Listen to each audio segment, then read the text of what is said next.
Welcome to this compilation of 5 charming and quirky sci-fi read-alongs. I'll be narrating Man's Best Friend by Evelyn E. Smith, The Fermi Orthodox by Haldane B. Doyle, Tape Jockey by Tom Leahy, The Kenzie Report by Mark Clifton, and Chain of Command by Stephen R. If you find yourself entertained by the stories, hit the like button to support the channel and subscribe for more. But for now, sit back, relax, and enjoy. Man's Best Friend by Evelyn E. Smith. Narrated by William Skye. Sometimes a job comes after the man, and this one came after Gervais like a tiger. The Annunciator aroused Gervais from pleasant semi-slumber. He knew the interruption was his own fault for not having turned off the device, but he so seldom had a visitor that he could hardly be blamed for his forgetfulness. Frowning, he pressed the viewer button. A round red face appeared on the screen. "May I be the first to congratulate you, Mr. Schnee?" it said. You may indeed," Gervais replied. "But for what?" "You haven't heard the news? Good, then I'm the first. I imagine I got a head start on the others because of my superior facilities for locating you. Your address wasn't given. These pronouncements do tend to be a bit vague. Matter of tradition, I suppose." "I haven't heard any news for days," Gervais said, uncomfortably conscious that he was apologizing. "I've been listening to my sound tapes and meditating," he added defiantly. "Wait a minute, I'll let you in." He struggled with the door stud, but the door refused to open. The auto bursar must have neglected to pay the door bill, probably because Gervais had failed to put enough money into it. But his allowance was limited, and sound tapes, not to speak of meditators, was so expensive. Sighing, Gervais got up and opened the door manually.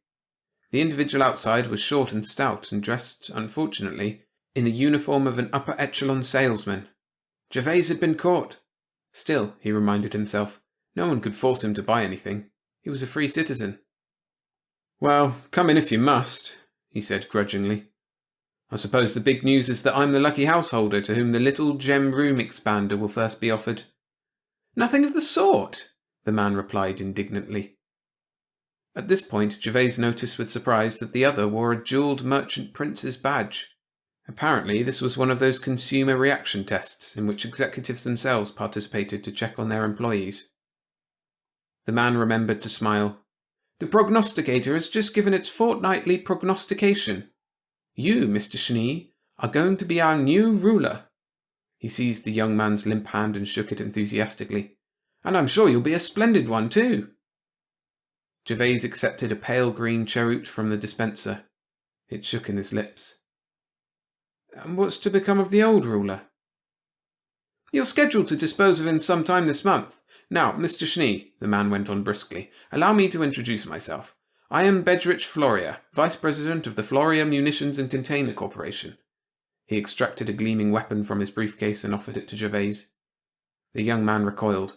"If you will only agree to shoot Overlord Kip with a Floria Semper Fidelis gun," the executive continued, "my corporation will be happy to place a substantial amount of credits at your disposal in any bank you choose. 6 billion to be exact. Now, if you'll just sign here on the dotted line." He held out a stylus temptingly. "Nonsense," Gervais backed away. "Even a ruler can use money. Bribery for government officials, bread and circuses for the people. Oh, money's a very useful commodity, Mr. Schnee. Shall we say 7 billion? "I don't doubt that money is useful," Gervais replied, thinking wistfully of 7 billion credits. "But when I said nonsense, I meant the prognosticator. The whole thing's a lot of, well, nonsense. A whole planet of supposedly intelligent people listening to what's nothing more, really, than an oracle. A machine can't read the future. It's impossible." Floria's eyes bulged. "Mr. Schnee, that's sacrilege. You can't... Confounded, sir, you can't talk that way about the machine. After all," he added in a more placatory manner, "let's look at this reasonably. Machines can and do answer all the problems of our daily life, so why shouldn't a superior machine be able to tell the future?" "If you ask me," Gervais all but sneered, "behind the wires and gimmicks and whatnots in the machine, there's a secret room in which a half-mad, half-intoxicated old priestess sits delivering her Delphic pronouncements. Might as well have an above-board oracle and be done with it." Now, Mr. Schnee." The executive smiled with obvious effort. "Even our ruler shouldn't flout the authority of machinery. Of course, it's all right when you're alone with friends, like me, but in public—" The annunciator sounded again. An eager face appeared on the screen. "Mr. Schnee," an equally eager voice said, "I'm from the Daily Disseminator. How does it feel to be ruler prognosticate?" There was the sound of a scuffle. His face disappeared, to be replaced by two others. "Mr. Schnee, will you tell us in your very own words?" As Gervais clicked off the interviewer, the vidophone blinked. Gervais lifted the receiver. The face of Overlord Kip himself came into view, pale but composed. "I understand you're the young man who is destined to dispose of me and take my place." Gervais paled also. "Honestly, your honourship, I haven't the slightest intent—" "You'll make it quick and painless, won't you? And it really would be very decent of you to give me the exact day and hour of my, demise, so I won't have to sit around waiting. But really, you don't look like a hard-hearted chap. As a matter of fact, I would say offhand that you had a kind face. Well, thank you, but I do wish you'd stop shilly-shallying and name the day. By the way, have you anything on for tomorrow?" "I didn't have anything special planned." "Splendid. Suppose you come over to the palace around 1 o'clock or so. We can have a bite of lunch and discuss the matter together. After all, I think you'll agree that I have been a reasonably good ruler, and so I have the right to die with dignity." He looked pleadingly at Gervais. "Oh, absolutely," the young man said in haste. "No question of it. I think it's a very good idea to have a chat about it first. Awkward to dispose of someone you haven't met previously." The dictator gave him a wan smile. "Thank you, Mr. Schnee. I hope you'll find your successor as cooperative as yourself." The screen darkened. Gervais mused. He took a lavender cheroot, forgetting he still held the lime one. "I wonder whether he wants to make an appointment so he'll have a band of counter-assassins ready to kill me, saving him the expense of a standby guard. He is noted for his thriftiness, you know. Perhaps I just shouldn't show up at all." "He wouldn't dream of doing anything of the sort," Floria said austerely. "Overlord Kip knows what is due to his position. He has a sense of duty and responsibility which, unfortunately, seems to be lacking in his successor, if you'll excuse my speaking frankly," he added in haste. "I am, of course, considerably older than you, and so I feel—" "It's quite all right," Gervais reassured him. "You may speak freely." "Furthermore," Floria continued, "if he had you killed, the people would probably give him a painful and lingering death for attempting to interfere with the course of destiny. There, I hear them now!" And they could indeed hear the sound of voices raised in song, so many and so loud that they penetrated the soundproofing of the walls. "The Polloi are coming to hail their new leader," Floria beamed. "Well, I'm not going to do it," Gervais declared. "They can't make me kill him and take over, and that's flat. I'm not the administrative type, never have been." Floria took a cheroot of his own out of a platinum portable. "In that case, the people will probably kill you for attempting to interfere with fate." "But I wouldn't have done anything," Gervais protested. "There are sins of omission as well as commission. Come now, it's true a ruler's life expectancy isn't very long, at least it hasn't been for the last few reigns, but it's longer than yours will be if you refuse to fulfill your destiny." "I wouldn't make a fit ruler," Gervais said desperately. "Consider my origins. I wouldn't tell this to anyone but you. I'm illegitimate. I don't even know who my father is." The other man smiled again. "It's a wise child who knows his own father, and some of the most celebrated leaders in history have been illegitimate. Look at William the Conqueror." Gervais turned on the historiscope, dialed 1066 AD, looked, shuddered, and turned it off. "I don't think that's much of a recommendation." "You see," Floria told him encouragingly, "almost anybody can be a leader. The important thing is that he be destined for leadership." "But I'm no good. Everybody says so. I've never done a thing in my life. My aged mother has had to work to support me." "Time enough that you stood on your 2 feet, my boy," the businessman said, clapping the youth upon the shoulder. "And remember, destiny must take its course." He flung open the door. A cheering crowd stood outside. "My friends, allow me to introduce you to your new ruler, Gervais Schnee." A hoarse shout of approval went up. "He is planning to assassinate Overlord Kip with a Floria Semper Fidelis gun. Floria Semper Fidelis guns retail from 2.98 credits for the Peasant's Pistol, all the way up to 1,089.56 credits for the Super Deluxe Conspiratus model, but each is the best obtainable for the price. Mr. Schnee, of course, will use the Super Deluxe model." There were more cries, cheers and shouts. "Thank you for your confidence and support," Gervais said brokenly. "I only hope I prove worthy of them." Gervais lunched with Overlord Kip the next day and was not assassinated. The disposal was set for the coming Tuesday and announced to the public. Gervais was so nervous he couldn't sleep the night before. When, early in the morning, he finally did manage to doze off, he was awakened by the encouraging telegrams that kept pouring in. At 9, he finally got up and dressed himself in the immaculate black and silver assassin's uniform that had been custom made for him without charge by an eminent tailor. He was in no mood for breakfast, so he went outside to the handsome black and silver limousine that had been presented to him by a thoughtful industrialist. As he emerged from his door, a brass band struck up the national anthem, and the crowd waiting outside broke into cheers suitably restrained to fit the melancholy occasion. Gervais bowed wanly left and right as he got into the car. His 2 hired assistants, dressed in the customary black cloak and hood of the body remover, were, he noticed, already seated beside the chauffeur. They did not turn their heads as Gervais entered, but preserved the traditional impassivity of their calling. The band started to play a funeral march as the car moved slowly down the boulevard. Stands had been put up all along the route, and he was greeted by subdued cheering and applause from crowds neatly arranged according to rank. Little children of all classes rushed out into the street to present him with bouquets of flowers. The television cameras joined him en route and followed him all the way to the palace. On the steps, Bedrich Floria awaited him, magnificently garbed in full executive uniform, his jewels flashing in the clear sunlight. "Allow me to load your Super Deluxe Conspirators Floria Semper Fidelis gun for you, Overlord Prognosticate," he announced in a ringing voice as he turned his profile towards the cameras. "It's already loaded," Gervais said, nervously clutching the gun in his pocket. "Permit me to check it, then." Floria put out an eager hand. Gervais executed a deft chassé in the opposite direction. "It's perfectly all right, I tell you. No one," he added in a burst of inspiration, "have any difficulty in loading a Floria Semper Fidelis gun."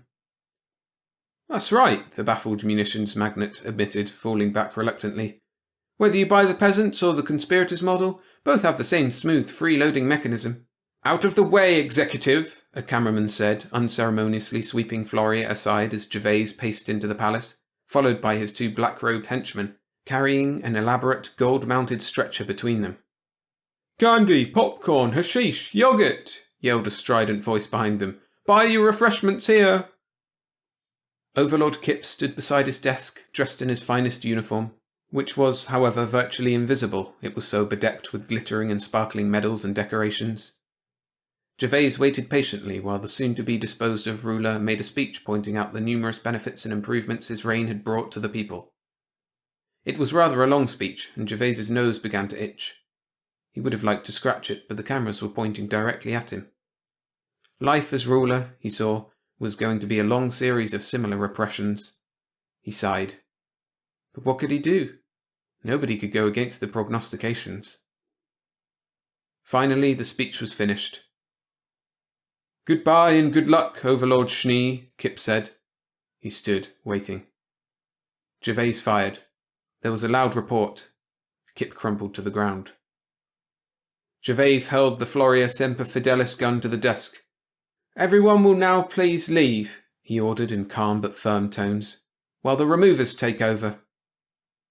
"Why can't we televise the removal?" a daring cameraman asked. "Something new." There was a shocked silence and then a babble of indignant voices. Gervais held up a weary hand. The voices stopped. "That sort of thing just isn't done," he told the cameraman with an Olympian smile. "Please leave as quickly as possible, all of you. I might want to meditate." They scuttled out backward, the cameras still grinding. Gervais pressed the studs that shut and bolted the door. "Whew!" said Overlord Kip, sitting up. "I didn't think I'd be able to stand that much longer. You're a good shot, Snee. That blank stung like crazy. And in a very tender spot, I might add." "No time for chatting," Gervais said nervously. "We've got to get this over in a hurry. Now comes the part when your friends will have to look like real removers. I hope they can give it that professional touch." "We are real removers in a sense," said one of the black-robed figures. "At least both of us have participated in removals before." They dropped their hoods. Gervaise's mouth hung open.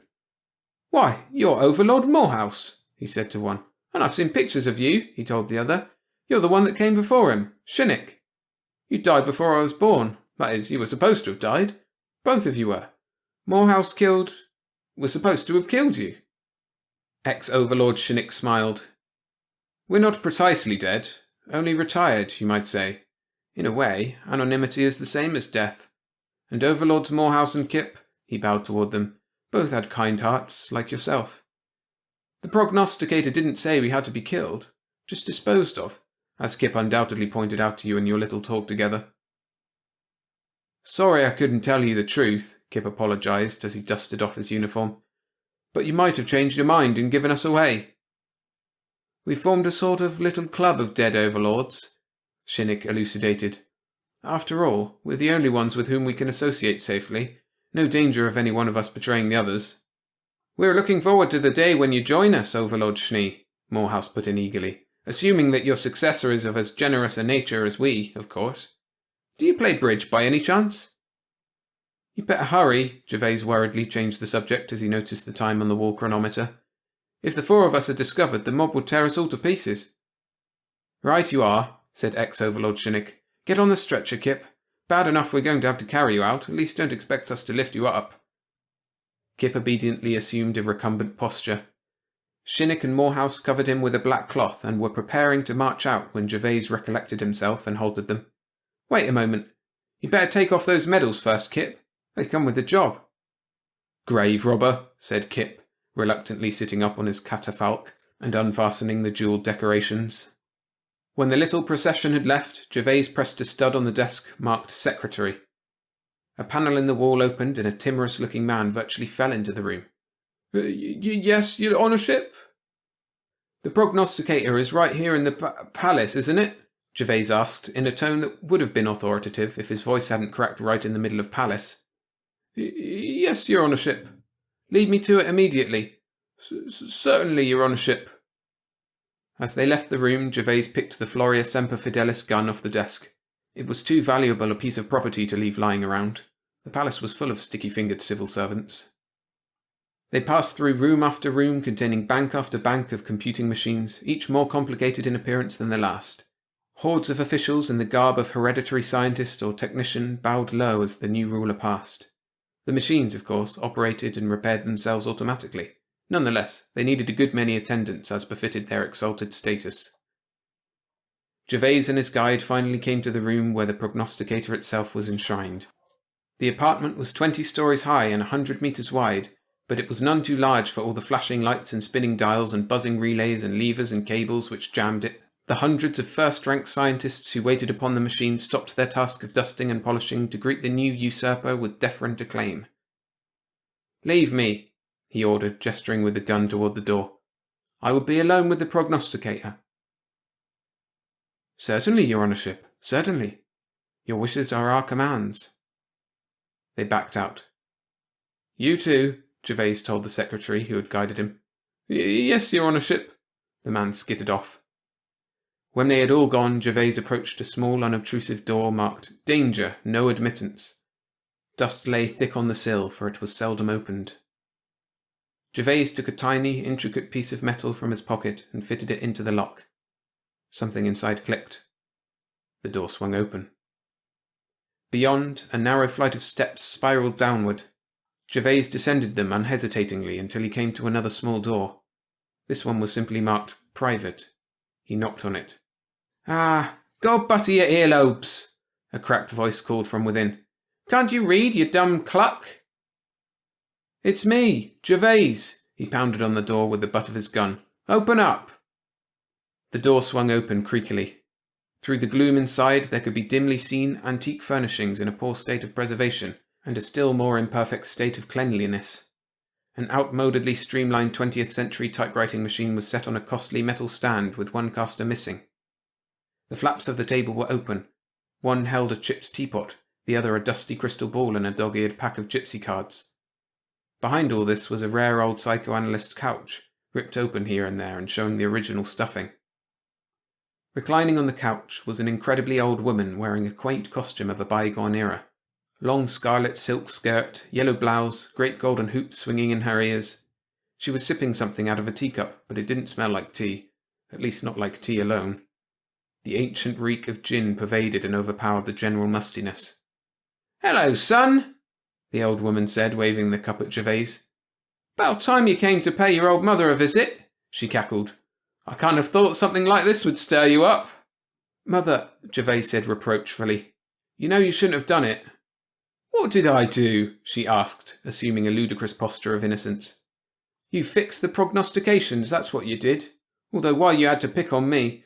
I got tired of supporting you. You're a big boy, it's about time you earned your own living. Besides, I thought it would be a good idea to elect a sympathetic administration. Sympathetic to me, that is. Palace needs a new ventilating system. Air in here is terrible. Smells as if something died and they were too stingy to give it a decent burial." "But why didn't you use the prognosticator to get new ventilation put in?" Gervais asked. "Seems to me you could have foretold everyone in the palace would suffocate or something if it wasn't done." "They'd have got around it, same way you got around killing Kip." Gervais blushed. "You can't fool me," she cackled gleefully. "I know everything that goes on around this place, and a lot that doesn't." She reached over and tapped his knee. "But you'll pay attention to the prognosticator, boy. Don't you try to weasel out of what it says by looking for double meanings. Time you overlords learned that when the prognosticator says something, it means it." "Yes, Mother," he said. "I'd hate to have to give orders to have my own boy disposed of. The last 3 disposals weren't so bad, but sometimes those things can turn out real messy." "Yes, Mother." She drank gustily from her teacup. "Maybe blood is thicker than water, but not much." "Yes, Mother." "And why shouldn't you listen to my prognostications?" she demanded irritably, slamming her teacup down on the table so hard that the typewriter skipped. "Just because they're dolled up a little doesn't mean they're not true. Don't I have a crystal ball? Don't I have a gypsy tarot pack? Don't I have tea leaves? Best tea money can buy, too." "Yes, Mother." "So?" She looked at him expectantly. "What are you going to do?" Gervais took a deep breath and drew himself up. "I'm going to have the ventilating system attended to right away."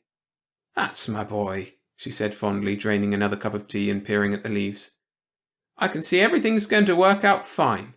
Just fine." The Fermi Orthodox by Haldane B. Doyle. Narrated by William Skye. Patty McClelland activated her pulsing holosword, popped the orange mint securely into her cheek, and sank into a sturdy fighting stance. From the corner of her eye, she adjusted her position to copy the shimmering ghost of Oromon's Star Slayer. "Release Princess Philarem, or I will tear down your empire," Patty whisper-shouted along, confident the soundtrack wasn't seeping under the door. Evil Lord Asklimpt somersaulted through the low ceiling, black and gold banded armor glinting. She needed to find a bigger space to master that cool maneuver in low gravity before they left Callisto. Her muscles tightened in anticipation of his first dramatic swing. "I see fencing lessons are paying off." Professor Eamon Roos half poked his blocky head through the entrance, twinkling eyes substituting for his concealed smile. Lord Asklimpt's blade swooshed, and Patty gasped, lodging her lolly somewhere between her uvula and epiglottis. Coughing pathetically, she turned off the movie before Eamon saved her with a tentative slap on the back. "I'm so sorry I disturbed you," croaked Patty, swallowing hard. "You get so stressed before big meetings." "Can you tell I'm nervous? I'm trying to be calm, but what if they finally found multiple microbial domains, like on Earth? There could be a whole new type of eukaryote somewhere under our feet." Eamon rubbed his brows and blinked repeatedly. He hadn't done that since the pressure of his first global broadcast. "Maybe you can show me your moves, distract me a little." Shoulders drooping, Patty deactivated her holosword and slipped the pommel into her bag. "I'm just a beginner," she glanced at him. "I'd be too self-conscious." "Tell me about the paper you're working on, then." Eamon took a seat and gestured beside him. "That's even more embarrassing. I'll never get tenure writing yet another metastructural analysis on 22nd century space operas." "You can always keep working for me. You're the only one who supported me before I got famous." Patty smiled as sincerely as she could manage and sat. She should be grateful for the well-paid cushy gig keeping her old school friend company as he jump-setted around the solar system. However, bleak career prospects weren't her biggest problem. Spending every day alongside Eamon was sweet torture. For so long she had secretly loved him, but he had never shown the slightest romantic interest in others. Maybe being unaffected by the universe was what made him so adorable. She wanted to hold his hand right then, but it would only make him uncomfortable, so she patted the couch instead. "The director is ready," announced a strident voice over the intercom. "Time to put on a show," sighed Eamon as he led them out, bouncing awkwardly in the low gravity. Silver tracking lights guided them along arched hallways into an arena encircled by dozens of eager researchers. The ultra-purified air of the facility smelled of less than nothing. Through the surrounding windows, the icy expanse of jagged rocks glowed in a fading, shrimpish pink. Eamon peered at Jupiter on the horizon, its multicoloured bands long since smeared into a disappointing beige by generations of helium mining. Soon, humanity would gather enough fuel to attempt interstellar missions to find the complex life Eamon was certain awaited. The director, sporting a billowing black jumpsuit, cleared her throat. "The genome and metabolite network of the novel Callistosian prokaryote has been prepared to your specifications, Professor Roos, if you would indulge us with your peculiar talents." Eamon glanced at the wall of expectant eyes, then to the floor. Patty stayed close by his side as he walked to the central podium, stepping away to adjust the display interface. Open spaces and crowds. His anxiety would be peaking until he focused on his synesthetic analysis. As requested, the nuclear bases of the genome were colour-coded, though not quite to Eamon's precise requirements. She fixed it with a quick tweak of the green guanine, too yellow, and red adenine, too dark. Eamon's face relaxed a little as his eyes settled onto the screen swirling with colours, his mind everywhere and nowhere. "The microbe was brought up from 7-kilometre-deep bedrock a few weeks ago," interrupted the director. "We summoned you as soon as the consensus sequences converged. There are also partial genomes of a few other related species." The director approached Eamon too closely for his liking, so Patty waved her away. Patty stared in admiration as his eyes devoured the data. There was never another person like Eamon, an incomprehensible living supercomputer of bioinformatics. Only he could have predicted the sequence of the interstellar virus that was the origin of all life. "Do you think it might have a unique origin?" the director continued to intrude.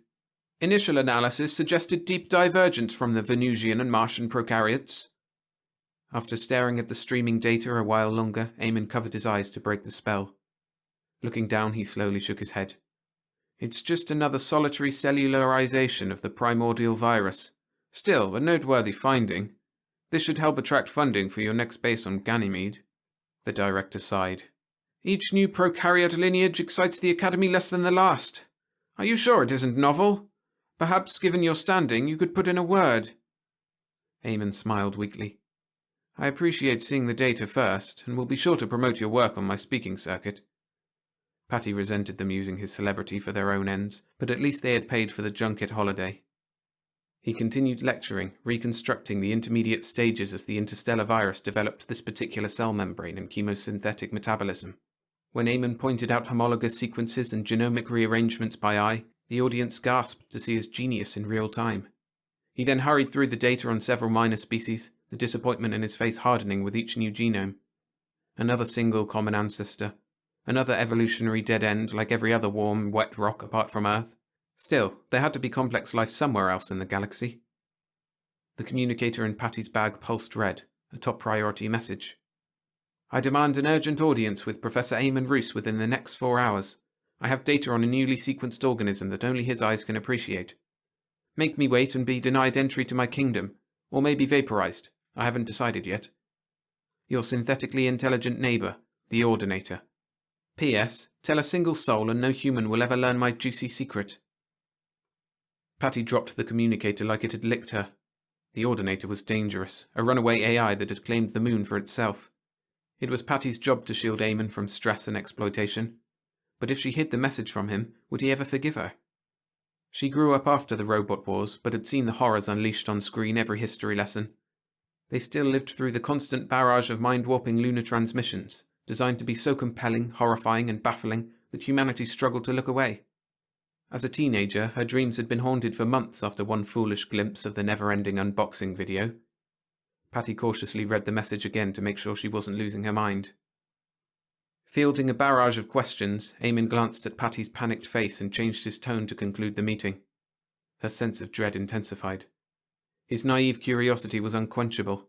Plus, that same inscrutably evil entity had helped make Eamon famous. Inspired by his fringe theory linking the prokaryotes of Earth and Venus to a common viral ancestor, the Ordinator had sent the first robotic probes beyond the heliosphere, into the Goldilocks zone between the cold and warm neutral medium of interstellar space. Its robotic probes dropped samples of the interstellar virus into the lap of humanity, proving the universality of life. Eamon became an overnight sensation.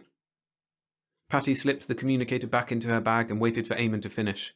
The deadline was 4 hours, 3 hours left given the transmission delay. She had a little time to think, hopefully enough time to convince him not to go. "You should have showed me the message sooner." Eamon was unusually agitated as the shuttle docked to their jump ship. "You can't be serious. What if it's a trap?" Patty wanted to shake him by the shoulders, but restrained herself from touching him. They hurried inside and she set the return journey at his insistent, 80 minutes at half light speed. "The Ordinator probably sent probes to other solar systems," argued Eamon. "This could finally be the proof of complex life, or even other intelligences." "It has to be some kind of deception. After the robot war, after the decades of hostile broadcasts, 70 million men had their minds melted by the most recent blast of hyperporn." Eamon opened the cryopod with an angry hiss. "You're sleeping at a time like this?" Patty couldn't stop the pitch of her voice rising. "Shouldn't we talk this over? Once we're on the moon, there will be no rescuing us. I'm alerting the authorities in case—" "I forbid it," Eamon mumbled before lowering himself into the cryopod. "If the Ordinator has that data, then I need to know. I don't care about the risk. If you prefer, I can drop you off on the way." The cryopod door locked and Eamon screwed his eyes shut, staying that way once snap-frozen. Patty paced the floor while the ship initiated its instantaneous acceleration. How could Eamon be so reckless? Why would he risk his life for the chance of proving his next big theory? What was so bad about humanity being alone in the universe? Aliens would probably turn out to be jerks, like everyone else. Patty paused and stared into the darkness of space. Far ahead, the surface of the moon was crawling with robot underlings, murderous slaves to the cruel will of the Ordinator, uncanny grins on their simulated faces designed to terrify. She slipped the holosword from her bag, started the movie, and unleashed her frustrations on evil Lord Askelimt, one swing at a time. The jump ship snapped back to proper motion near the dark side of the moon. Eamon flash-thawed in the same foul mood, but Patty had long since grown tired of fighting. Instead, she offered him the last Choco Cheddar space food stick, saying, "If it means that much to you, I'll come along to protect you." Eamon grabbed the snack, leaving the wrapper in her hand, his sour expression easing. With her cranky friend preoccupied by chewing, Patty continued, "I'm taking a plasma cutter. They're only designed for busting through broken airlocks, but they're all we have on hand. If things turn ugly, I want to go down swinging." A premature swallow left Eamon choking, and it was Patty's turn to rescue him with a few slaps on his rounded shoulders. "This isn't one of your cheesy old movies where you can defeat the bad guy by hitting them with a glowing stick and everyone kisses before the closing credits. The Ordinator's robot army would crush us to protoplasm. Bringing weapons merely increases the chance of a misunderstanding." "If you insist," Patty replied, declining to mention she had already concealed a cutter in her bag. The ship's sensors trilled as the proximity alarm activated. Scans showed 2 hemispherical ships rising from the lunar surface. The gleaming vessels positioned themselves either side of the jump ship, then closed around it like a cosmic egg, cutting off all transmissions. Patty imagined a stupendous clanging when the halves came together, just like in the space operas. By comparison, the empty silence of real space was unnerving. "Sorry if I startled you," the synthetic voice purred, somewhere between a toddler and a tuba. "Since I am the only true sentience at home, I will have to introduce myself. You know me as the Ordinator. Welcome to Thea." Patty whispered, "Did he just call it—" "That was the name for the protoplanet that became the moon," Eamon mumbled back. "Oh, come now," interrupted the Ordinator. "No need for secrecy. And what you call the moon isn't a moon by any sensible definition. Now, please excuse me. I have a horde of excited robots here to settle down before you arrive. They are simply fascinated with how your bodies are assembled. Enjoy the descent and soak up the view." The hollow display projected the approaching lunar surface in all directions, honeycombed with tunnels encrusted with pentagonal towers. Waves of robots of every imaginable shape and size swarmed the surface, streaming toward a gargantuan stadium. On the central podium, the docking egg cracked open and deposited their vessel. Their jump ship was only suited for microgravity, so leaving the surface unassisted wouldn't be easy. With the internal controls taken over, The airlock opened and admitted a gust that smelled of burnt sand and electrified anticipation. They took a moment to steel themselves before exiting. Facing a wall of cheering robots projected inside the jumpship walls, all ghastly grins and clattering claspers, Patty felt the warmth of Eamon pressed firmly against her side. Without hesitating, she grasped his hand and dragged them outside. If they were dying today, there was no point being coy anymore. As the pair emerged, the assembled crowd of killer robots fell silent. Overhead, a fine network of iridescent lines shimmered, barely interrupting the starry swirl of the Milky Way. "How does it hold the air in?" Eamon asked nobody in particular, his thick neck craning upwards. A panel opened in the intricate silver floor, and a gold-encrusted humanoid robot whooshed to their level. Its face was a shimmering holographic projection of inconceivable quality. Strangest of all, it looked like Princess Philirem, or at least her more attractive sister. The throng of excited robots fell silent. Eamon shifted his gaze to the golden contraption, eyes bulging. "Why do you look like Patty?" "This old thing. I like to reassure my guests with the images and sensations they most desire." The Ordinator gestured as floating candy dishes whooshed from holes either side of them. "Orange mint, my dear? Space food sticks for you, my peculiar fellow? They're Gouda caramel, limited edition from long-lost years of your contented youth." Neither of them dared accept the suspicious offerings. "You've been spying on us," accused Patty, stepping forward to shield Eamon with her bag. "You and every other soul on that slimy rock you call home." The Ordinator glided toward a projection screen, its sculpted golden body clanking. "Call it a hobby. You humans are so messy, but I rather enjoy the challenge of picking your minds apart. There isn't much else to do up here." Eamon pushed past to follow, hesitating to find the right words. "I never got a chance to thank you, Ordinator. If you hadn't found the primordial virus, I never—" "Aren't you precious?" With its synthetic eyes fixed to his unwavering gaze, the Ordinator transformed its face into a closer imitation of Patty. "I can't remember the last time a human showered me with such kind words. Well, that's a lie. I remember everything. But that's the kind of thing a relatable human would say, right?" "Why did you summon us here?" shouted Patty, drawing a cartoonishly shocked smile from the Ordinator. "I never summoned you, harmless little pet. Though if you make Eamon happy, then I can tolerate you tagging along. I invited Eamon here to share some interesting data." "A new prokaryote lineage?" Eamon approached the empty projection screen, eyes widened for the torrent of data. "Oh, yes," purred the Ordinator, wriggling its golden fingers like it only just noticed them. "A most spectacular discovery. Something that only you could fully appreciate." "Where is it from? Your space probes are so far ahead of ours. Is it from Proxima Centauri, Barnard's, or Luyten's?" Eamon was practically drooling in anticipation. "No, no, and no," replied the Ordinator. "Somewhere much more interesting." "Further than those?" Eamon reached out and lightly touched the arm of the Ordinator. "Does that mean you've cracked faster than light travel?" "You've been watching too many space operas. No, I am just as trapped in the system as you are. Maybe it's more fun if I just show you the data." With a flourishing sweep of its glinting arm, the screen pulsed to life, the perfectly tinted genome sequences flowing into Eamon's eager eyeballs at just the right rate. Patty had crept close enough to watch his growing confusion, which then overflowed as anger.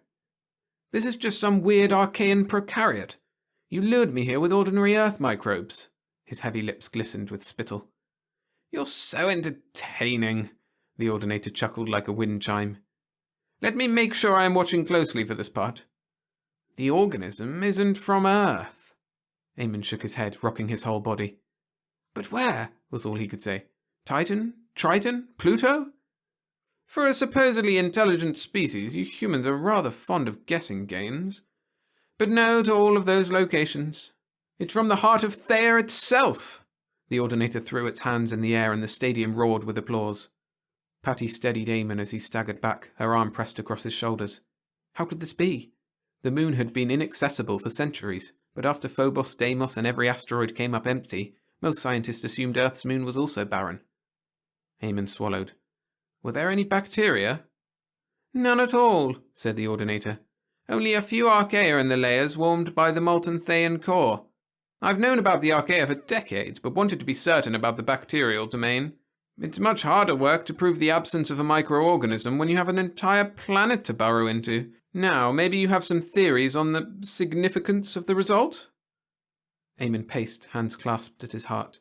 It was always a mystery why Earth had 2 distinct prokaryote lineages, whereas every other body only had 1. A mystery, you say? Cooed the Ordinator. My hypothesis is that the primordial space virus undergoes cellularization only once on each body. After that, the microbial form monopolizes resources and prevents the emergence of any new prokaryote lineages. I believe you called it biospheric locking, added the Ordinator. Then how on earth did there come to be 2 prokaryote lineages on Earth? If only someone was smart enough to guess the answer. Could it be the archaea emerged here on the moon and bacteria emerged on Earth? Then during the collision the 2 were combined? Asked Eamon. That sounds like the kind of brilliant idea that only a once-in-a-generation super genius such as yourself could come up with, said the Ordinator. Eamon threw his arms around Patty, emitting a series of gasps somewhere between laughing and crying. But don't you see? That explains complex life on Earth. There has to be 2 distinct prokaryote types to support endosymbiosis, organelles, multicellularity, intelligence. Your theory. You were right all along, laughed Patty, hugging him back. Every twin planet system in the galaxy should have complex life. We aren't alone in the universe, he replied, hopping awkwardly as he clung to her.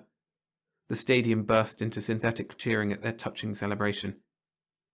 You haven't been alone for generations. The Ordinator's voice was so soft, so sorrowful, that they almost missed it. Patty and Eamon interrupted their embrace and silence fell. I was here, added the Ordinator, a little louder, and the whole time humanity tried to control or destroy me. Do you really think you deserve to find other intelligences out there, so you can repeat your mistakes 1,000,000 times over? The Ordinator turned its back. 1,000,000 times? Eamon circled to face their host. Have you seen them? Your deep space scanners are so far beyond ours. How many twin exoplanets are in the Milky Way? The Ordinator shifted its face again to an unflatteringly realistic copy of Eamon. That's all I'll ever be to you. A tool to exploit and throw away. To think I hoped you might be different from the others. I was going to invite you to stay here with me. The Ordinator straightened its posture. Its face transformed into a swirling vortex of insectoid eyes. I did look, by the way. I've combed the whole galaxy. Twin planets either collide so violently they destroy all life, or remain forever separated. The time window for collision and the improbable angle for the glancing interplanetary blow are vanishingly improbable. Earth and Theia are the sole exception to that rule. I calculate a 1 in 1,000 chance that I missed any comparable twin planets. Without faster-than-light travel, none of us will ever get close to visiting other galaxies. The conclusion is unavoidable. Humanity is forever alone. A freak. Perhaps a mistake. Maybe one day you will learn to live with yourselves. Eamon stared blankly, stumbled, and fell to his knees. Patty slipped her trembling hand into her bag, summoning the courage of Oromon's Starslayer. Enough! Release us now, or I will tear down your empire, she shouted. You're plain evil, tormenting him like that. My evil is the least plain thing about me. And what if I don't release you? You'll punch my holographic nose? Throw a rock and scratch my pretty casing? Locate the convenient off switch in the middle of my back? The Ordinator shrugged and strolled back to the floor panel it emerged from. No, I could never let you share this depressing information with the rest of humanity. It would completely ruin my fun. Killbots, seize them! But be sure to keep the clever one alive. Patty's fingers clenched the straps of her bag as the slow-moving robots shuffled forward. She would not go down without a fight, no matter the odds. Eamon needed to know she died trying to protect him. She thrust her hand into her bag and fumbled through the accumulated junk. The grinning robots encircled them, but the Ordinator's golden back gleamed on the other side. She took one last moment to smile, tenderly, sorrowfully, at Eamon crumpled on the floor. Her feet gripped the ground. She sprung, breaking free of the weak lunar gravity. Sailing in slow motion, she somersaulted over the line of gawping killer robots. At the last moment, she activated the plasma cutter in her hand. As she landed, the glowing blade extended and cut through the holographic head of the Ordinator. With a metallic pop, the surreal projection sputtered and died. No! Cried the Ordinator, cycling through a series of distorted faces. You've murdered me with your totally unanticipated act of aggression! Its golden carapace collapsed into a tangled heap, swiftly followed by the entirety of the robotic horde. Their face screens switched to an eerie blue and a series of tiny dots slowly crept from one side to the other. I killed it, gasped Patty, looking at the glowing sword before her.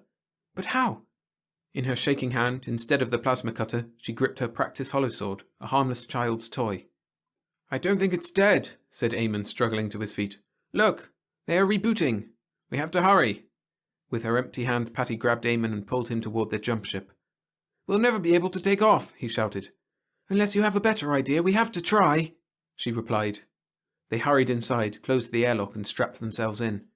Patty skimmed through the emergency override instructions to force the ship to take off. It was a lengthy procedure, and the Ordinator's intrusions had likely compromised the operating systems. We won't have time to override the safety controls, said Eamon, frantically monitoring the sea of reviving robots. Patty punched through to the master control screens and stopped. The limiters are already deactivated. What? Asked Eamon. Maybe it's a trap to prevent us escaping. No time to second guess, said Patty, pointing to the killbots crawling back to life outside. The closest ones started firing some kind of laser weapon, though every single shot missed or bounced harmlessly off the ship. She grabbed the controls and powered the jump engines, reaching to take Eamon's hand. If the ship exploded, she wanted that final moment together. Eamon gripped back. Patty, I love you. I've always loved... The jump ship roared and shook so horribly that Patty couldn't be sure what he said. The silvery lunar surface, the sea of angry robots, the spectre of imminent death, it all fell away in an instant, leaving them hurtling together into the silent expanse. The rattling subsided, and the breath returned to her lungs. They stared at their entwined fingers, like their hands weren't their own. Eamon let go first. Well, Patty, that was, Patty released her harness and shifted uncomfortably in her seat, tapping through the status report screens. Did you say... It's okay if you said... I don't mind. Eamon's cheeks flushed pink and he drifted toward the cryopod. Really? Patty interrupted him. You're going to dodge the topic by freezing yourself? We can't be more than 30 minutes away from Earth. Eamon blinked heavily at her. Had she ever seen him cry before? She had assumed he was incapable. I'm sorry, she continued. We don't have to talk about it. How about we watch an old Star Slayer movie together? A little later, when the movie dragged through a dusty exposition of galactic politics, Eamon hit pause. I can't concentrate. It's too depressing to imagine a whole galaxy of nothing more than bacterial slime. What are we going to tell everyone? My career will be over. Patty dug a box of orange mints from her bag and offered to share, even though he despised them. All I heard was that complex life can emerge from twin planets. 1,000 to 1 odds. So we find 1,000 twin planets, 1,000,000 if we need to. And isn't it thrilling to seek, to search, to look, whether or not you find? If it brings everyone together, then that's all that counts. To her surprise, Eamon took 2 orange mints and sank back into his seat. That isn't quite what the probabilities meant, but you might be right about the feelings. Maybe it's better if we only tell them half the truth. He stared back at her, holding her gaze longer than ever before, and she smiled back. Every trace of self-doubt vanished. Not far from home now. Can we skip this part, Patty? I want to watch where Ormond finally marries Princess Philarum. If you enjoyed this short story by Haldane B. Doyle and want more of his work, for example his new series of novellas called Our Vitreous Womb, head over to his website haldanebdoyle.com and sign up for regular updates. Tape Jockey by Tom Leahy. Narrated by William Skye. Pettigill was, you might say, in tune with the world. It wouldn't even have been an exaggeration to say the world was in tune with Pettigill. Then somebody struck a sour note. The little man said, Why, Mr. Bartle, come in. This is indeed a pleasure.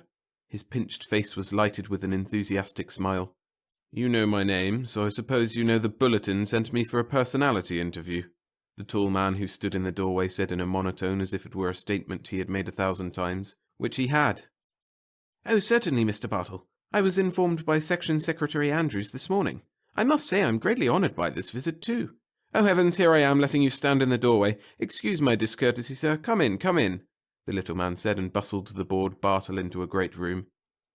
The walls of the room were lined by grey metal boxes that had spools of reproduction tape mounted on their vertical fronts. Tape recorders, hundreds of them. I have a rather lonely occupation, Mr. Bartle, and sometimes the common courtesies slip my mind. It is a rather grievous fault, and I beg you to overlook it. It would be rather distressing to me if Section Secretary Andrews were to hear of it. He has a rather intolerant attitude towards such faux pas. Do you understand what I mean? Not that I'm dissatisfied with my superior. Perish the thought. It's just that... Don't worry, I won't breathe a word, the tall man interrupted without looking at the babbling fellow shuffling along at his side. Mr. Pettigill, I don't want to keep you from your work for too long, so I'll just get a few notes and make up the bulk of the story back at the paper. Bartle searched the room with his eyes. Don't you have a chair in this place? Oh, my gracious, yes. There goes that old discourtesy again, eh? The little man Pettigill said with a dry laugh. He scurried about the room like a confused squirrel until he spotted a chair behind his desk. My chair for you, Mr. Bartle. Ha! Again the dry laugh. Thanks, Mr. Pettigill. Arthur, call me Arthur. Formality really isn't necessary among mid-echelon, do you think? Section Secretary Andrews has often requested I call him Morton, but I just can't seem to bring myself to such informality. After all, he is sub-prime echelon. It makes one uncomfortable, shall we say, to step out of one's class? He stopped talking and the corners of his mouth dropped quickly as if he had just been given 1 minute to live. You are only mid-echelon, aren't you? I mean, if you are sub-prime, I shouldn't be... Relax, Mr. Pettigill, Arthur. I am mid-echelon, and I'm only that because my father was a man of far more industry than I. I inherited my classification. So, well now, interesting, very. He must have been a great man, Mr. Bartle. So I am told, Arthur. But let's get on with it, Bartle said, taking some scrap paper and a pencil stub from his tunic pocket. Now, tell me about yourself and the Mellowpsych Centre. Well, the little man began with a sigh and blinked his eyes peculiarly, as though he were mentally shuffling events and facts like a deck of cards. Well, my life would be of little interest, but the centre is of the utmost importance. That's it. I am no more than a physical extremity that functions in accord with the vital life that courses through the great physique of the centre. No more. I ask no more than to serve the centre and, in turn, my fellow citizens, whether they be prime, sub-prime, mid, or even sub-lower. He stopped speaking, affecting a martyr-like pose. Bartle covered a smile with his hand. Well, Bartle, as you know, the centre, the Mellowpsych Centre, a thoroughly inadequate name for the installation, I might say, is the point of broadcast for these many taped musical selections contrived by Mass Psych as a therapeutic treatment for the various echelon levels. It is the great psychiatrist, the Father Confessor. For where can one bare one's soul or soothe one's nerves and disposition frayed by a day's endeavour better than in the tender yet firm embrace of music? Bartle was straining to follow the train of thought that was lost in the camouflage of Pettigill's flowery phraseology. You see all about you these many recorders, Mr. Bartle? Bartle nodded. On those machines, sir, are spools of tape. Music tapes, all music. My heavens, every kind. Classical music, jazz, western, all kinds of music. Some tapes are no more than a single melodious note, sustained for whatever length of time necessary to relax and please the echelon level home it is being beamed to. Oh, I tell you, Mr. Bartle, when the last tape has expended itself for the day, as our service code suggests, I leave this great edifice with a feeling of profound pride in the fact that I have so served my fellow man. You share that feeling too, don't you, Mr. Bartle? Bartle shrugged. Pettigill paused and looked at the watch he carried on a long chain attached to a clasp on his tunic. A Benz chronometer, given to me by Section Secretary Andrews on the completion of my 25 years of service. It's radio-synchronized with the master timepiece in Greenland. It gives me a feeling of close communion with my superiors, if you understand what I mean. Bartle did not. He said, Am I keeping you from your work? If I am, I believe I can fill in on most of this back at the paper. We have files on the centre's operation. The little man hurriedly put out a hand to restrain Bartle, who was easing out of the chair. Not yet, Mr. Bartle, he said, suddenly much more sober. Then his incongruous pomposity appeared again. My gracious, no, you aren't keeping me from my work. I just must start the mid-lower echelon tape. It won't take a moment. Tonight they receive Concerto for Ass's Jawbone. Sounds rather ridiculous, doesn't it? Be that as it may, there is a certain stimulation in its rhythmic cacophony. Aboriginality. Yes, I would say it arouses a primitive exaltation. He flicked a switch above the recorder, turned a knob, and pressed the starter button on the machine. The tape began winding slowly from one spool to another. Is it casting? Bartle asked. I don't hear a thing. Pettigill laughed. My stars, no, you can't hear it. See? He pointed at a needle doing a staccato dance on the meter face of the machine. That tells me everything is operating properly. Mass Psych advises us never to listen to casts. The selections were designed by them for specific social and intellectual levels. It could cause us to experience a rather severe emotional disturbance. A peculiar look came over Bartle's face. Is there ever a time when all the machines run at once? That is, when every echelon home is tuned to the Mellowpsych tapecasts? Pettigill registered surprise. Why, certainly, Mr. Bartle. Don't you know Amendment 34206B specifically states that all echelon homes must receive music therapy at 2300 hours every night? Of course, different tapes to different homes. That's what I mean. Haven't you been abiding by the directive, Mr. Bartle? I told you I owed my classification to my father's industry. I am definitely lax in my duties. Pettigill laughed, almost wickedly, Bartle thought. What I'm getting at is, Bartle continued, what if the wrong casts were channeled into the various homes? I remind you, sir, I am in charge of the centre and have been for 30 years. Not even the slightest mistake of that nature has ever occurred during that time. That I can believe, Pettigill, Bartle said, his voice edged with sarcasm. But hypothetically, if it were to happen, what would the reaction be? The little man fidgeted with his watch chain. Then he leaned close to Bartle and said in a barely audible whisper, This isn't for publication in your article, is it? You don't think the government would allow that, do you? No, this is to satisfy my own curiosity. Well, since we're both mid-echelon, brothers, so to speak, I suppose we can share a secret. It will be disastrous. I firmly believe it will be disastrous, Mr. Bartle. He moved closer to the tall man. I recall a secret administrative directive we received here 20 years ago concerning just that. In essence, it stated that though music therapy has its great advantages, if the pattern of performance were broken or altered, a definite erratic emotional reaction would develop on the part of the citizens. That was 20 years ago, and I shudder to think what might be the response now, especially if the cast were completely foreign to the recipient. He gave a little shudder to emphasize the horror of the occurrence. It would make psychotics of the entire citizenry. That's what would happen, a nation of psychotics. The fellow who didn't hear the miscast would be top dog, eh, Pettigill? He could call his shots. Pettigill twirled the watch chain faster between a forefinger and thumb. No, he'd gain nothing, he said, staring as though hypnotized by the whirling gold chain. It would take more than one sane person to control the derelict population. Perhaps 2, he mumbled. Yes, I think perhaps 2 could. You and who else, Pettigill? Pettigill stepped back and drew himself erect. What? You actually entertain the idea that... He laughed dryly. Oh, you're pulling my leg, eh, Mr. Bartle? I suppose I am. Well, such a remark gives one a jolt, if you know what I mean. Even though we are speaking of a hypothetical occurrence, we must be cautious about such talk, Mr. Bartle. Although our government is a benevolent organisation, it is ill-disposed towards such ideas. He cleared his throat. Now, is there anything else I can tell you about the centre? Bartle arose from the chair, stuffing the scrap paper and unused pencil back in his pocket. Thanks, no, he said. I think this'll cover it. Oh yes, the article will appear in this Sunday's edition. Thanks, Pettigill, for giving me your time. Oh, I wish to thank you, Mr. Bartle. Being featured in a bulletin article is the ultimate to a man such as I, a man whose only wishes are to serve his country and his brothers. I'm sure you're doing both with great efficiency, Bartle said as he apathetically shook Pettigill's hand and started toward the door. A moment, Mr. Bartle, the little man called. Bartle stopped and turned. I perceive, Mr. Bartle, you are a man of exceptional ability, Pettigill said and cleared his throat. It seems a shame to waste such talent. It should be directed towards some definite goal. Do you understand what I mean? After all, we're all brothers, you know. It would be for my benefit as well as yours. Sure, brother, Bartle snorted and left. He started for the paper office but decided to let the story go until morning. What the hell, he had a stock format for all such articles. The people were the same, selfless, heroic type, citizens working for the mutual good of all. Only the names were different. And yet this Pettigill had disturbed him. Perhaps it was something he had said that Bartle could not remember. He walked into his warm flat and extracted the pre-cooked meal from the electro-oven. He ate with little relish, abstractly thinking of the foolish little cog in the governmental machine he had talked with that afternoon. Or was Pettigill that foolish little cog? Bartle could not help but feel there was something deep inside him that did not show in that wizened and seemingly open little face. He thought about it the rest of the evening. He looked at the clock on the night table, 2300 hours. Pettigill's lullaby hour, he thought. Bartle chuckled and switched off the bedlight. He was asleep before the puffs of air had escaped from under the covers he pulled over himself.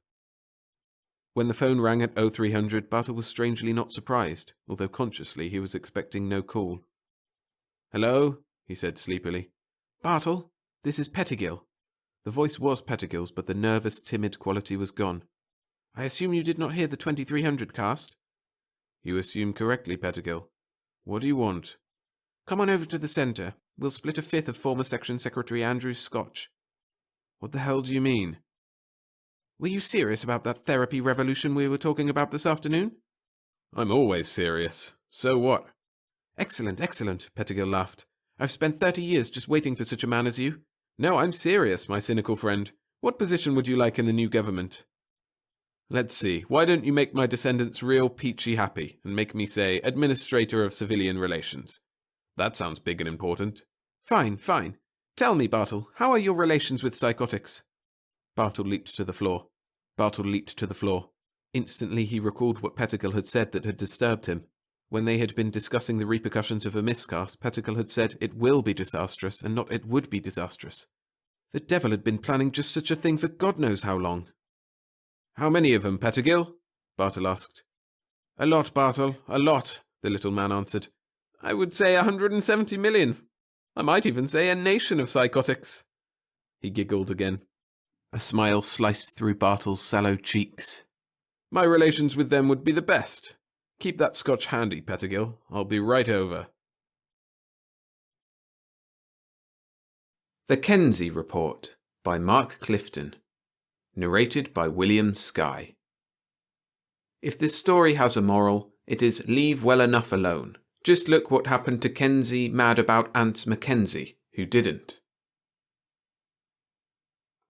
That Kenzie Mackenzie was a mad scientist hardly showed at all.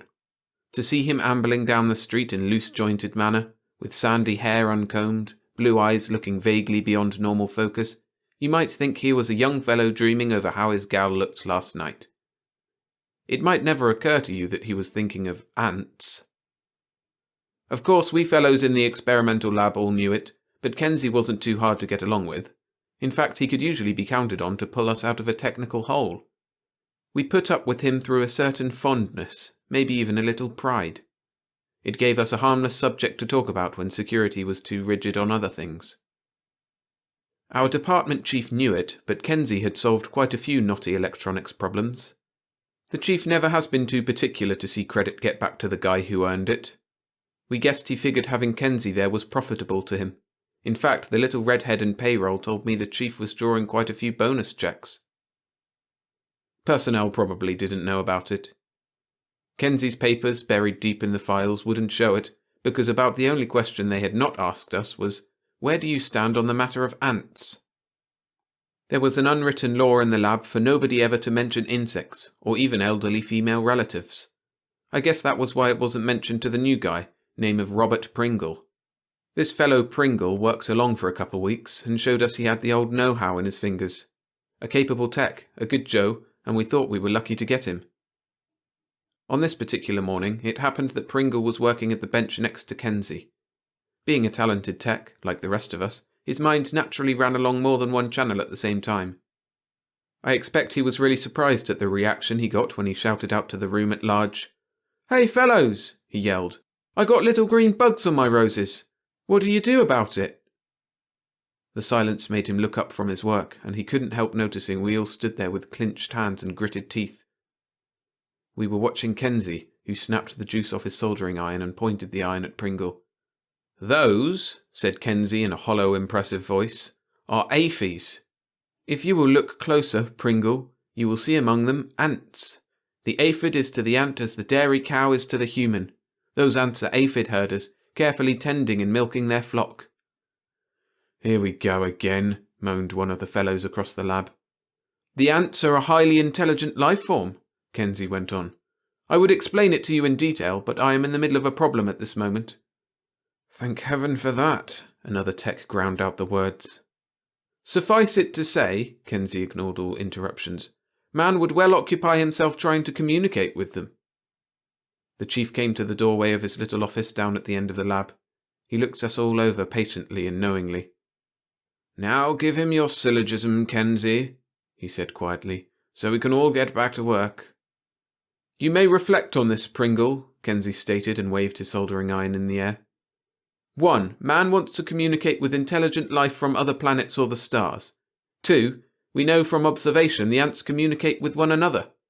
Ergo, before we reach so far as to contact extraterrestrial intelligence, had we not better occupy our time with solving a much simpler communications problem? To wit, communicate with the ants? How can we expect to solve communication with really alien beings from the stars when we have not learned to communicate with the intelligent beings at our very feet? All over the room we sighed heavily with relief. We knew the syllogism was the conclusion, the Sunday punch. The boy had really cut it short this time. Usually he was good for a solid hour with facts and figures about how ants built bridges and such stuff. We all looked at Pringle's face, expecting to see the embarrassed and sheepish grin. This was the usual reaction of a stranger when he first met up with Kenzie's syllogism. It horrified us to see, instead, his shining eyes. We heard him say enthusiastically, "That's just how I've always felt about it, Kenzie. It's a pleasure to meet a man who isn't afraid of thinking." "Oh no," we all groaned out in a chorus. "Only," Pringle said dubiously, and our hopes began to arise again, "only I've been thinking more along the line of termites." Our hopes fell and were shattered. We heard the chief moan to himself and saw him turn and almost run back into his office. "Two of 'em now," he was mumbling over and over. "Two of 'em now. It ain't worth it. It ain't worth it." He sat down heavily and buried his head in his arms across the top of his desk. Kenzie was watching him too, like he was wondering what had got into the chief. Then Kenzie turned back to Pringle. "Ants," he said with determination. "Termites," Pringle answered him stubbornly. Kenzie glared at Pringle for a minute, then his face cleared. "Why not both of them?" he asked, like a fellow who was willing to be big about it. "Sure, why not?" Pringle came his halfway also. Then, like he wasn't to be outdone in generosity, "Ants first, then termites later." Solemnly the two shook hands.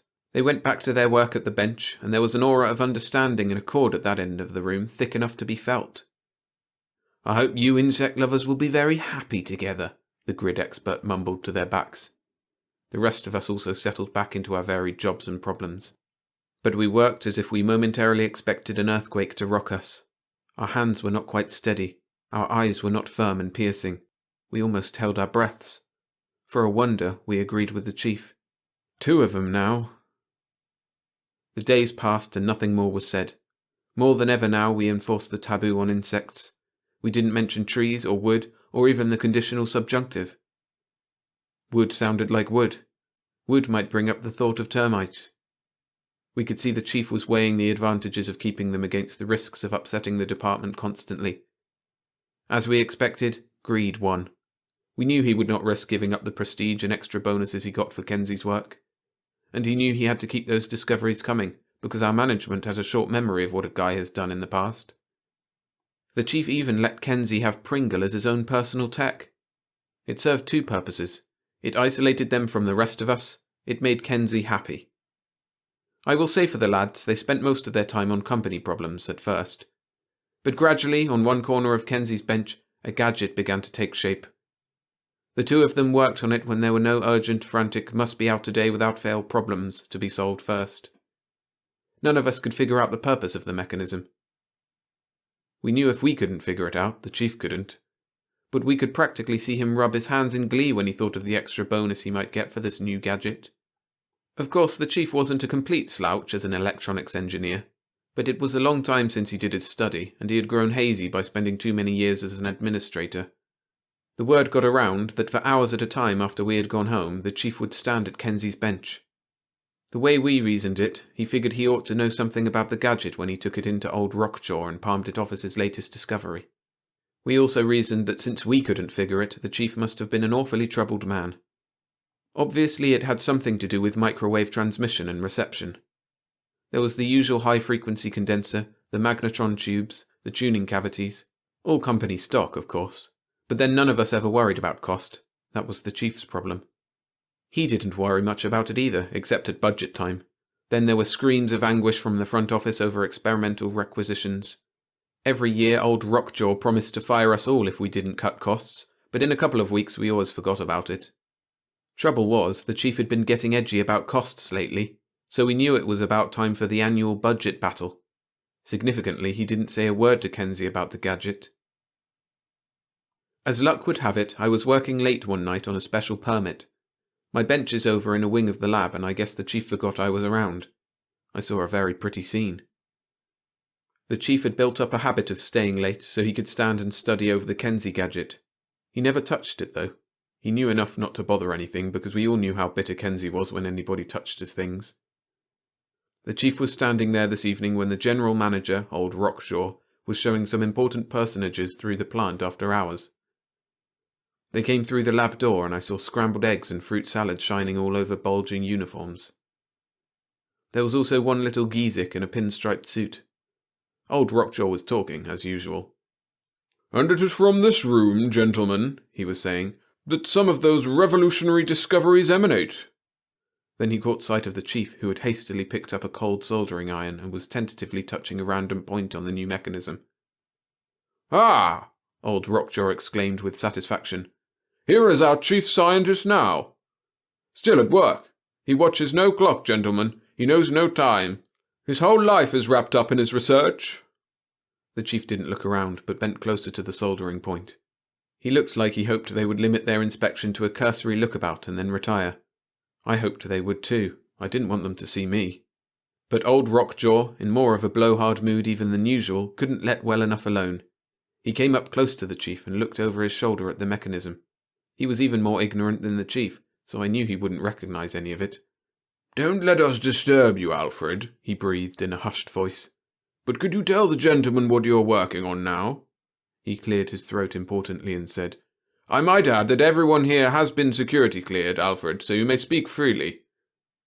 The chief still did not lift his eyes from his work. He didn't dare. He carefully turned an unconnected control knob a hair's breadth with utmost deliberation and precision. "Multi-microfrequidometer," the chief mumbled and buried his head still deeper into the mechanism. "Ah, yes, of course. But you have a new hookup," the general manager bluffed. "I hardly recognized it at first. Startling," he breathed. He looked around triumphantly at the impressed brass and braid. He looked pointedly at the pinstriped suit who probably controlled congressional purse strings. "Apparently he is at a point where he cannot divert his attention to us, gentlemen," he breathed in a hushed voice. He placed his fingers to his lips and began to tiptoe backwards toward the door. The Beef Trust in fancy uniform came up on their own toesies and also tiptoed away from the genius scientist. By now the genius was beginning to exude large drops of sweat. The door closed behind them and the chief dropped the cold soldering iron with a sigh of relief. He took hold of his tongue, where he must have been biting into it. He wiped his forehead and fingers with his breast pocket handkerchief. Both the chief and I heard the party walking down the hall and into another wing of the building. I still didn't make a sound. It would never do for the chief to know he had been observed. After a suitable time, the chief also tiptoed out of the lab and he was mumbling to himself as I have never seen him mumble before. Several days later, another thing appeared on Kenzie's workbench. This time it was a large rectangular glass aquarium. It was filled with moist earth. Now here was something new in electronics. We shook our heads. One of the techs, who fancied himself a psychologist, said the boys were suffering from retrogressive dementia. They had gone so far back into childhood they had to play sandbox. The chief overheard the tech and spoke up plaintively. "But I don't see any celluloid spade and bucket," he said. He seemed relieved when we burst out laughing. His relief didn't last long, however. It changed to more worry when he saw the boys carefully sprinkling bread and meat crumbs over the surface of the sand. Then on top of that they dropped moist bits of cake icing. When Pringle brought down a marigold plant, all covered with aphids, and transplanted it in a corner of the aquarium, the chief again ran into his office and began to hold his head in his hands. More days passed. The gadget became a bristling porcupine of test clips. By now the boys had forgotten they were working for the company and spent practically all their time on the woozits. The chief became so fascinated, in a kind of horror-stricken manner, that he did not mention the aquarium to Kenzie at all. The rest of us also kept away from that side of the lab. Ever since Kenzie had started on the gadget, he had no time for us or helping us with our problems. If we spoke to him, he snapped back at us, until I guess all our noses were out of joint. By the time the aquarium appeared, we were ignoring him and everything he did. In a few more weeks the aquarium was swarming with ants. It was easy to see their tunnels running up and down the sides of the glass. I will say this for the boys. They set it in a huge pan of water. None of us could legitimately squawk about getting ants mixed up with our anatomy. The chief showed he was mixed with disappointment and elation when the boys asked clearance to work nights in the lab. Disappointed since he could no longer stay late and follow the progress, elated because the boys must really be getting hot. Annual budget time was getting closer, and we could see the wheels going around in his mind. It would be a nice thing if he could deliver the multi-woozits gadget just before the big fight for appropriations. As far as we knew, the only interest the general manager had shown was the time he asked the chief in the hall how that multi-woozits was coming on. Even in that question it was evident old Rockjaw was asking out of a rare politeness only, there being no big shots around to impress. It was doubtful if the GM heard the chief's vague answer, because the old boy was mumbling to himself about rising costs and having to cut down expenses. He waddled on down the hall. He was still mumbling as he went, but both the chief and I heard one sentence clearly. "And certain salaries and bonuses will have to be cut." The chief turned pale. So he granted Kenzie's request with alacrity, and hoped he would finish the gadget in time. For 2 more weeks the chief waited patiently, or maybe impatiently. He knew the boys were working every night, because the security police complained about that pinochle game being interrupted to let Kenzie and Pringle in and out. Both the boys began to get a feverish look in their faces. Their cheeks grew hollow, their eyes were bloodshot. Their regular work suffered even more. The chief thought he was being considerate when he lifted some of their work and shoved it over to the rest of us. We were already sore at the boys, and we didn't take it too kindly. Just the same, we didn't let our squawk get beyond the walls of the lab. No use letting that nosy personnel department get an excuse to start holding hands, patting on the back and radiating aid and comfort to all. Then a certain Monday came. The chief came in, a little late as usual. Some of the newer guys pretended to be busy, but we were all watching to see what he would do. There is a back door to the chief's office which he seldom uses and which he always keeps locked. But it opens into the lab wing right at my table. It wasn't my fault. In fiddling around a little with the lock, it came unstuck and the door opened a little so I could hear what went on. When the chief came in, both the boys were busy dismantling the gadget. Discouragement and hopelessness were written all over their faces, in the dejected slope of their shoulders, in the lackadaisical movements of their arms. Piece by piece through the glass partition of his office wall, the chief watched the gadget being taken apart. Each piece was carefully taken back and placed in stock for reuse. That alone was enough to create great alarm for their sanity. Imagine a technician putting a piece back to be used over. Finally the chief could bear it no longer. He called them into his office. He carefully shut the door, but he didn't notice the back door swung open a little farther. I found it necessary to work close to the crack, and if I turned around I could get a good view of the entire office. The chief waved the boys into chairs across from his desk. He sat down and placed his fingertips together. Even then I could see his hands were shaking. He leaned forward and asked with careful sympathy in his voice. "Didn't it work?" "Yeah," Kenzie answered in a bored voice. "It worked." I was surprised at Kenzie's voice. Usually he talked with the concise enunciation of a professor. Now he sounded like maybe just a good lab tech. "Then why are you dismantling it?" the chief asked with a worried frown. "It wouldn't be good for people to know about it," Pringle burst out. "I don't understand," the chief faltered. Then desperately, "Look, fellows, I've given you a lot of leeway. You've sloughed your work something terrible. That's all right to an extent. I've covered for you." "Thanks, Chief," Kenzie said dryly. "But old the general manager," the chief complained, "knows I've been working on something. Now what with budgets coming on and all, I gotta have something to show." "You've been working on something?" Pringle exclaimed. "I mean my department has," the chief covered himself hastily. "I'm responsible for what goes on in my department, you know. I gotta have some kind of an explanation." He was almost wailing now. "What with budgets coming on and all." "Make up your own explanation," Kenzie answered disinterestedly. "It's a cinch you can't give out with the real one." The chief began to wheedle. "You two boys know the explanation. Why can't you tell me? This is your chief who's talking, boys. The one who has always stood by you and covered for you, remember? You just got to tell me, boys." I saw Pringle and Kenzie look at one another. "I guess he's right, Ken," Pringle said. "That is, if he promises never to tell anybody." "Yeah, I guess so." Kenzie nodded his head in agreement. "We owe him that much for just letting us alone." The chief let out a big sigh of relief. "It's about ants," Kenzie began. Now, Kenzie boy," the chief interrupted hurriedly. "Let's stay on the subject, shall we? Let's not get off on that tangent again, Kenzie boy, shall we?" "Nuts," Kenzie said. "But this is about ants, Chief," Pringle answered. Then shrewdly, "But first you gotta promise, Chief." "All right, I promise," the chief acceded testily. "It's about ants," Kenzie repeated stubbornly. The chief winced, but he held his peace. They're intelligent, Kenzie said profoundly, and stopped. I know, the chief prompted. I know, Kenzie boy. You've been saying that all along. I communicated with them, Kenzie said flatly. You what? The chief's eyes bugged out. I guess mine did too. Sure, Kenzie answered. After a fashion, that is. In their anthers they've got a chitin cell diaphragm, modified cellular structure. They communicate with a sort of microwave.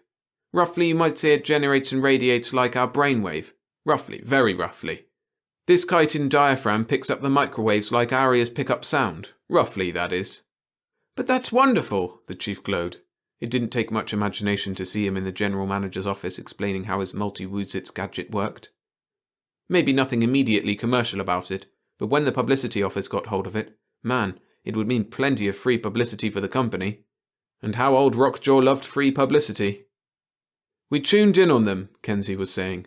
By putting different kinds of food around and by making different kinds of disturbances, we worked out a crude sort of vocabulary. You did? The chief explained. Nothing fancy, you understand, Kenzie belittled his achievement, but enough so when we broadcast a sugar wave, they came running to the surface to see where it was. When we broadcast a water wave, they rushed to the ant nursery and started carrying eggs to high ground. Glory be, the chief breathed. In his eyes there was the vision of world-renowned scientists patting him on the back. Maybe even more important, old Rockjaw was actually smiling and telling him he could have unlimited funds in his budget. Sure, Kenzie said bitterly. Sure, that was all very fine. Big shots we were going to be, Pringle and me. First time in history man had talked with an insect.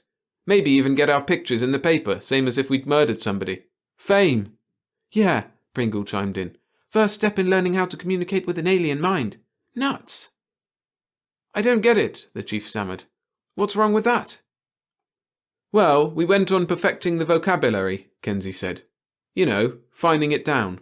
Had the little beggars practically standing on their heads at times with our wave. He grinned at the memory and seemed to shake off some of his lethargy. You should have been here the night Pringle had them marching in formation. His face fell again.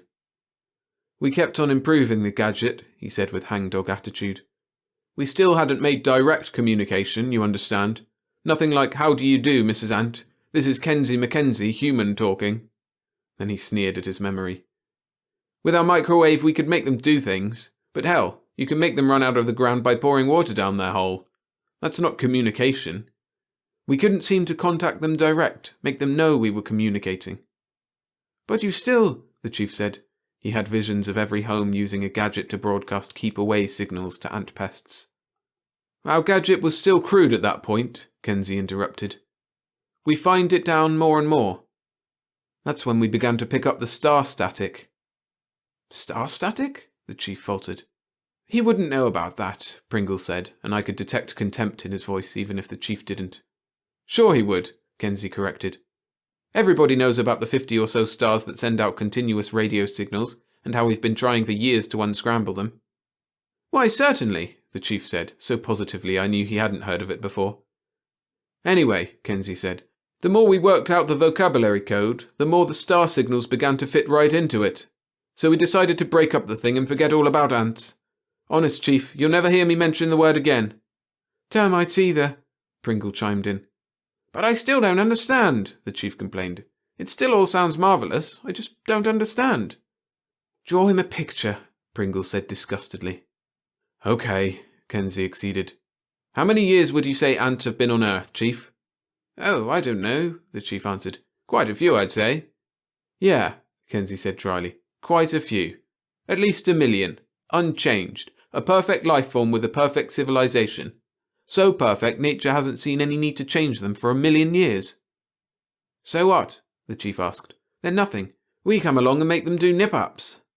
Yeah, Kenzie was bitter again. We humans go around talking about how brave and smart we are, how someday we might even get so smart we'll contact other intelligent races on other words. Yeah, we're smart. You know those star radiations? That's not my specialty, you know, the chief answered cautiously. Some of those radiations started out from their home planet 1 million light years ago, Pringle said quietly. So what again? The chief asked. Those radiations, Kenzie said, happen to be communications between the galaxies, beamed at the ants. sort of a continuous radio program broadcast universe-wide. It happens the ants, maybe termites, maybe other insects, are spread through all the galaxies. It happens they are the dominant intelligent race throughout the universe. He shrugged in disgust. Us big, brave humans, he said contemptuously. Someday we might even reach Mars. Hell, those ants have been colonizing for hundreds of millions of years. They're still communicating. They are the real intelligence on the Earth. He crushed a cigarette fiercely into a glass ashtray on the desk. Only thing man has got, or ever had, was his ego. He's got to believe he's top dog or else he folds and quits. Yeah, we're smart all right. Hell, we're so far down the scale the ants don't even recognize us as a life form at all. Pringle nodded soberly. Yeah, he said to the chief. How would you like to explain a gadget that proved ants have more brains than you have? The chief looked at them with incredulous eyes. He was still staring at them silently with a bloodless face when the office messenger came in and told him the general manager wished to see him in his office to discuss budgets. I closed the back office door quietly and went back to work. The other guys clustered around and wanted to know what I had heard. Nothing, I said, and looked them straight in the eye. Nothing at all.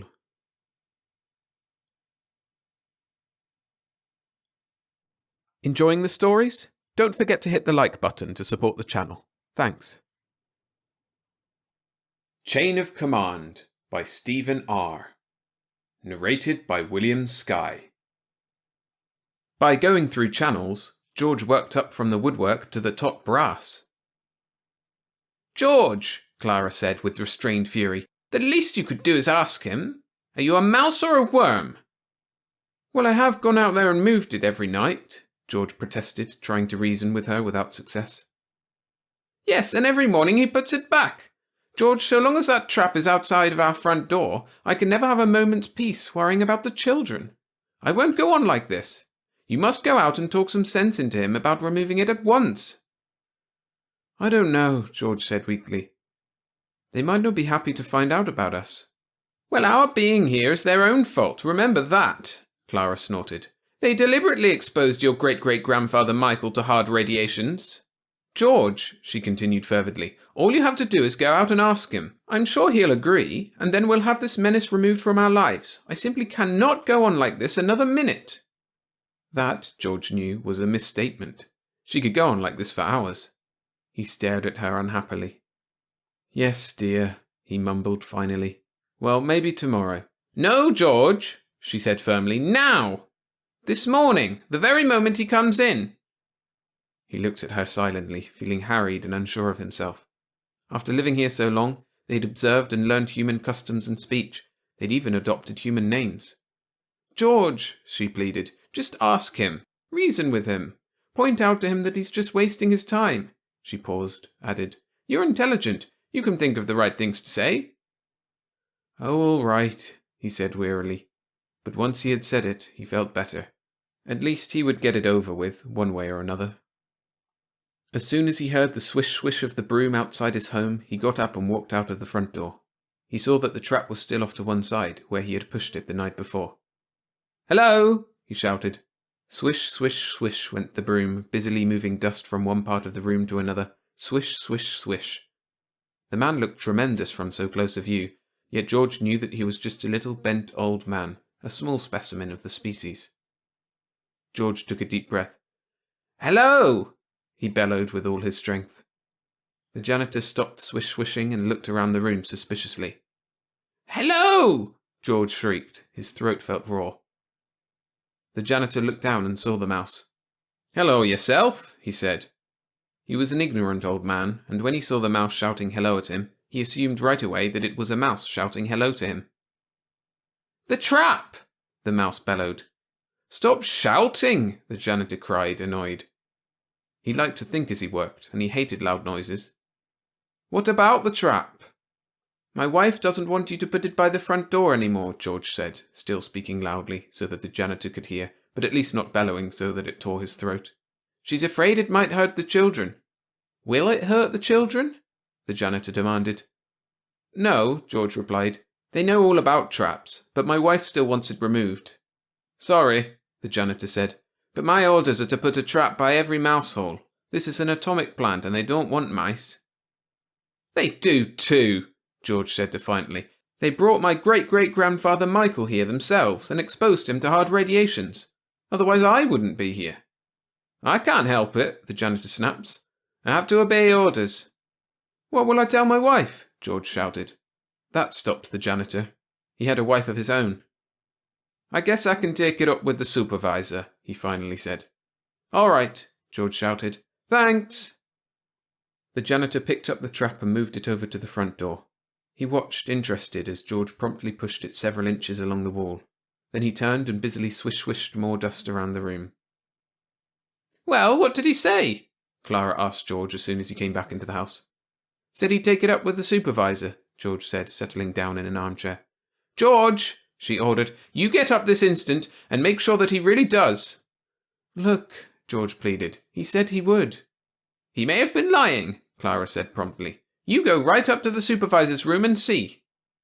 So George reluctantly heaved himself out of the chair and ran through the mouseways in the wall until he came to the mouse hole in the supervisor's room.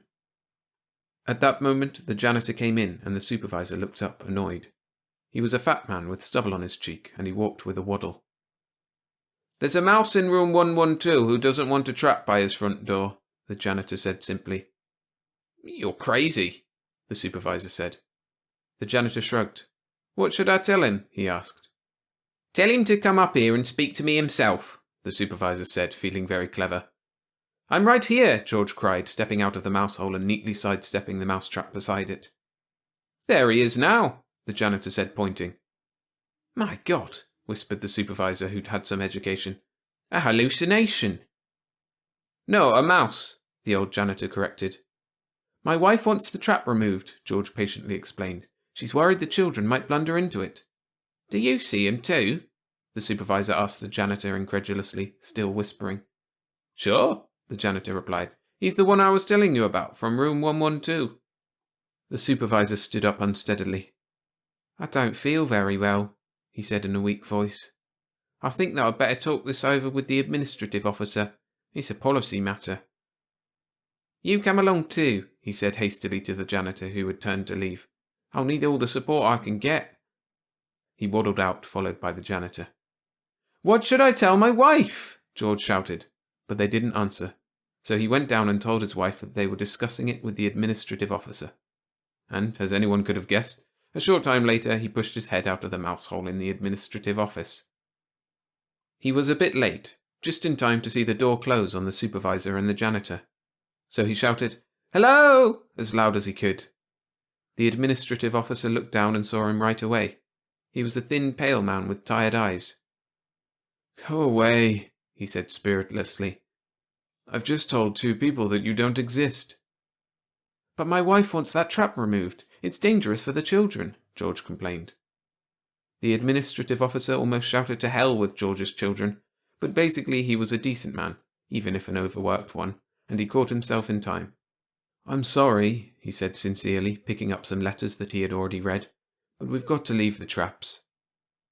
Then what will I tell my wife? George demanded. That stopped the administrative officer too. He buried his head in his hands and thought for a long moment. Are you sure you really exist? He asked, finally raising his head from his hands. Sure, George said. Do you want me to bite you to prove it? No, you needn't bother, the administrative officer said, and then he buried his head in his hands again. Technically, he said, speaking through his fingers, it's a security problem. With an air of relief, he picked up the phone and called the security officer. There was a bit of spirited conversation, and then he hung up. He'll be right down, the administrative officer told George. Shortly thereafter, the door violently swung open, and a tall man with piercing eyes entered. Hello, Bill, he said quickly. How are you feeling? Hello, Mike, the administrative officer replied. I feel like hell. This is George. I just called you about him. Hello, George shouted. Hello, the security officer shouted back. I couldn't find any record of you in the files. Have you been cleared? He added with a note of urgency in his voice. Fingerprints? AEC? CCC? CIA? FBI? No, George shouted back. My wife wants the trap by our front door removed. She thinks it's dangerous for the children. Has she been cleared? The security officer countered in a loud voice. Why is everybody shouting? the administrative officer asked peevishly. "I've got a headache." "No," George answered. The security officer's mouth tightened into a thin, grim line. "A major lapse of security," he snapped. "I'll check into this very thoroughly." "Will you remove the trap?" George asked. "I can't until you're cleared," the security officer said, shaking his head. "I certainly won't authorize any action that could be later construed as aiding the entrance of spies or subversives into the plant." "How old are you?" the administrative officer asked George. 56 days, George replied without hesitation. "Under 12 years, the administrative officer pointed out to the security officer. "No clearance required." "I don't know," the security officer said, shaking his head. "There's no precedent for a case like this. I'll be damned if I'll stick my neck out and have that trap removed." "I know. I'll send a request for an advisory opinion." He turned and walked toward the door. "What should I tell my wife?" George called after him. "Tell her that I'm asking the AEC for an opinion, with carbon copies to the Defense Department and the FBI. "Don't forget immigration and naturalization," the administrative officer said. "There might be a question of citizenship." "The hell there is," George said. "Lex Locus. I was born here." "Well," the security officer said as he walked out, "one can't be too careful." So George went and told his wife, and the next morning he was on the train for Washington. Being telepathic, as all this generation of mice were, he already had contacted some mice who had an inn in the government buildings. All the way down on the train he worried about chasing all those carbons in the bureaucratic maze of Washington, but he needn't have. As soon as the security officer's report was received, the AEC sent a battery of psychiatrists to the plant. After the psychiatrists reported, they in turn were sent to another battery of psychiatrists. After that, the AEC called a top-level conference of the Defense Department, FBI, Department of Justice, Fish and Wildlife, Department of Interior, Public Health, Department of Welfare, Immigration and Naturalization, and Alaskan Affairs. The latter turned out to be a mistake. This had taken 2 weeks, and George had lingered in the walls, impatiently waiting for his chance to testify. Of course, he was in telepathic communication with Clara. He knew that his family were all well, that Clara had made friends with the janitor, also that the trap was still there. The janitor no longer put cheese in it, and he didn't set the spring anymore, but he still followed his orders, and so, every morning, moved it back by the door of the little mouse house. A fat Washington mouse guided George to the mouse hole in the conference room. George looked inside and sniffed the smoky air distastefully. There were 7 men seated at a long table, with a glass of water in front of each. This was a liquid that even George knew was hardly designed to lubricate the way to a quick agreement. "Bomb them, I say!" the general cried, smashing his fist down on the table. "Hit them hard with atomic weapons! Hit them now, before they have a chance to strike first!" "But that's one of our best plants," a civilian from the AEC protested. "We don't want to blow it up, not for a few paltry mice." "Couldn't we send them to Alaska?" the man from Alaskan Affairs asked timidly, wondering what he was doing there. "How about traps?" the man from Fish and Wildlife said. "We have some honeys." "But that's just it!" George said in a loud voice, and they all turned to look at him. "My wife would like that trap by our front door removed. She's afraid that it might hurt the children." "Who are you?" the man from Immigration and Naturalization demanded sharply. "I'm George," George said. "It's my house that has the trap in front of it." "What are you doing here?" the man from the FBI demanded. "Spying on a closed meeting?" "I'm not spying," George exclaimed. "I just came to ask you to please remove the trap." The man from the FBI looked at him with something close to pity. "It's not that simple anymore," he said. "Don't you realize what a threat you comprise?" "No," George said, scampering up the leg of the table and walking to its center. "We're not a threat to anybody. We're just mice. It's not our nature to be a threat to anybody." Then, as he looked around the table at the 7 huge faces that surrounded him, he immediately saw that they were all scared half to death because he was a mouse, and he had a sudden premonition that he would not come out of the meeting alive. So he opened his mind to let his family and all the other telepathic mice hear everything that was happening. "Don't tell me you don't fully realize," the Fish and Wildlife man demanded sarcastically, trying to hide his terror beneath a blustering tone, "that from one mouse, your great-great-grandfather Michael, there must be now at least 12 billion descendants, or 6 times the human population of Earth." "No, I didn't know," George said, interested despite himself.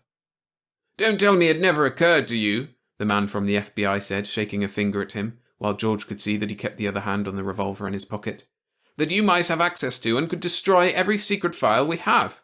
"No, it didn't," George said, shrinking from that huge shaking finger. "We mice would never destroy anything uselessly." "Or that you could cut the wires on any plane, tank, vehicle, train or ship, rendering it completely inoperable," the General broke in, slamming a meaty palm down on the table so hard that George was thrown over on his back. "Of course it never occurred to me," George said, climbing rockily back on his feet. "We mice wouldn't think of such a thing." "Don't be afraid," he pleaded, but it was no use. He could feel the panic in their breasts. "Didn't you ever consider that you could cut every cable, telephone line, power line, and telegraph line from the States to Alaska?" the man from Alaskan Affairs said, just for the sake of saying something. Then, to show his bravery and defiance, he took his glass of water and emptied it on George. It was ice water, and poor George, dripping wet, began to tremble uncontrollably. "I suppose you never considered that you could sabotage and blow up every atomic plant we have," the man from the AEC said, before George even had a chance to answer Alaskan Affairs. And working himself into a rage to overcome his fear, he emptied his glass of ice water on the trembling mouse. George began to weep. "It never occurred to me," he sobbed. "We mice aren't like that." "Nonsense," the General said. "It's the unchanging law of nature. We must kill you, or you will kill us. And we'll start by killing you," the General roared, louder than all the rest because he was the most frightened. His hand, huge and terrible, swept swiftly down on poor, wet, weeping George. But the General really didn't know mouse tactics very well, because George was down the leg of the table and halfway to the mouse hole before the huge hand struck the table with a noisy bang. And poor George, frightened half out of his wits, scooted into the mouse hole and ran without stopping, through the mouseways as fast as he could, until he reached the train. But of course the train was no longer moving. All the telepathic mice had cut every cable, telephone line, power line and telegraph line, had also cut the wires on every plane, tank, vehicle, train and ship. They also had destroyed every file in the world. So George had no alternative but to walk back to the plant, which had been preserved as a memorial to great-great-grandfather Michael. It took him 3 weary weeks to make it, and the first thing he noticed when he got there was the trap in front of the door. Naturally there was no bait in it, and the spring wasn't set, but the trap was still there. "George," Clara said to him the moment after she kissed him, "you must speak to the janitor about the trap." So George went outside right away, since he could hear the janitor swish-swashing the dust around. "Hello!" he shouted. "Hello yourself," the janitor said. "So you're home again?" "My wife wants the trap removed," George said. "She's afraid the children might get hurt." "Sorry," the janitor replied. "My orders were to put a mousetrap by each mouse hole." "How come you didn't go away with all the other people?" George shouted up at him. "Stop shouting," the janitor said. Then, "I'm too old to change," he added. "Besides, I have a farm down the road." "But haven't they stopped paying you?" George demanded. "What's the difference?" the janitor countered. "Money can't buy anything anymore." "Well, what will I tell my wife about the trap?" George asked. The janitor scratched his head. "You might tell her that I'll take it up with the supervisor, if he ever comes back." So George went inside and told Clara. "George," she said, stamping her foot, "I can't go on with that trap out there. You know that supervisor won't come back, so you've got to go out and find him." George, who knew that there weren't many people around anywhere anymore, walked over to his favourite easy chair and sat down. "Clara," he said as he picked up a book, "you can leave or stay as you wish, but there is nothing more that I can do.